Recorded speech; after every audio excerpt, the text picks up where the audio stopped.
Time now for your forewarned weather with Chief Meteorologist Alana Brophy.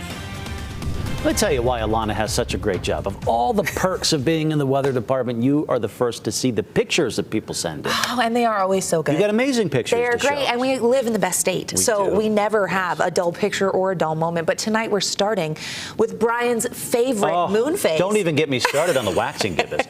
As I told you a minute ago, Alana, it's way better than a waning gibbous, which is the opposite of this. It's hard to love Mackle-Hatton more, but I did just fall in love a little harder when he said he had a favorite moon phase. So that is where we are on this Halloween Eve.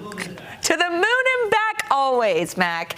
Okay, Scott Taylor sent that one in, and we appreciate it, Scott. Tonight, a few more clouds out there over the moon as we get a little short wave.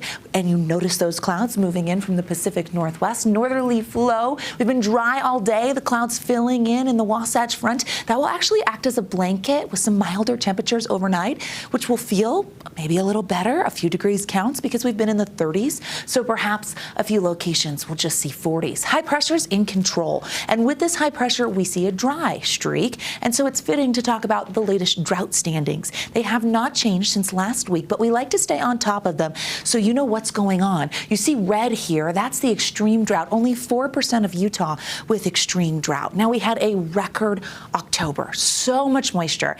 Record breaking. The wettest October ever in Salt Lake. And that actually helped out northern Utah and allowed us as a state to step back from 100% of Utah facing moderate drought. Now it's only 94% and less than half of the state facing severe drought. So these numbers similar to last week, the exact same, but it just goes to show that our record precipitation really helped us out here when it comes to the drought monitor. Live view tonight from Ensign Peak, where you can see the city lights, but you can also make out a little bit of that haze. I want to show you the day and night views because it's not always noticeable, especially early season, that the haze is out there, but the air quality impacts are noticeable. And tomorrow, they expand for Halloween. Well, that's a trick, not a treat. I didn't sign up for that one. I say keep that in the basket. I'd take candy instead. The Wasatch Front in Cache Valley with moderate air due to elevated particulate matter. Also, Box Elder and Tooele County. So we see those inversion conditions allowing for pollutants to become trapped.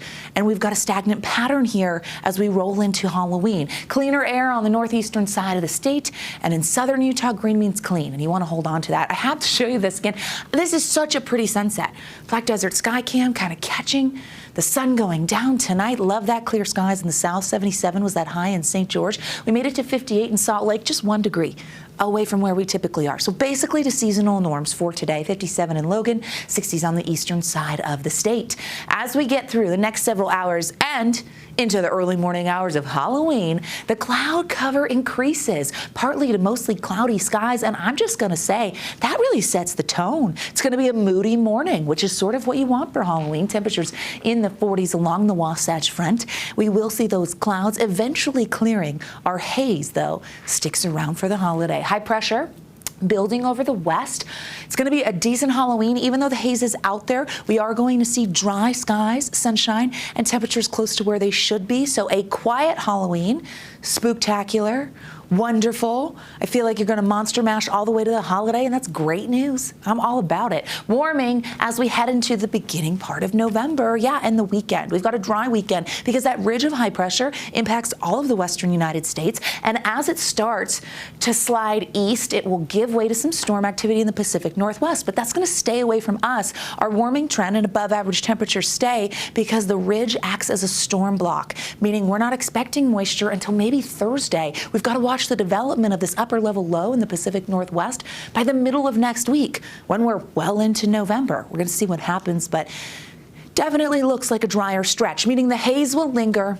And the futurecast shows those clouds on the move, that little shortwave there sneaking through. As we pull back on the futurecast, you see the moisture that goes around the ridge as we head into the weekend. A few clouds may sneak through into Saturday, but all in all, pretty quiet conditions for your weekend. Temperatures above average. Okay, your trick-or-treat forecast is here, and so is the ABC4 graveyard. It is a tradition, and yes, it is definitely something I look forward to. Hailed on the Chief. That's how I went, folks. Poor Seth took a hike.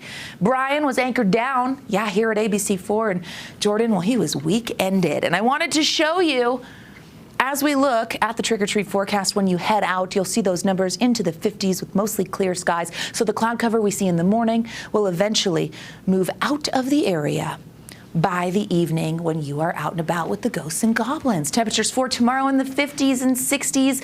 Again, 30s and 40s overnight, 60s in the I-15 corridor, 50s and 60s on the eastern side of the state, and upper 70s expected in St. George. Whereas you look at the next 7 days, well, that's just a treat over and over. You know, average in St. George is 72, and we just say, no, we're going to go warmer than that. Also, we fall back this weekend, so don't forget the clocks. I always forget the microwave.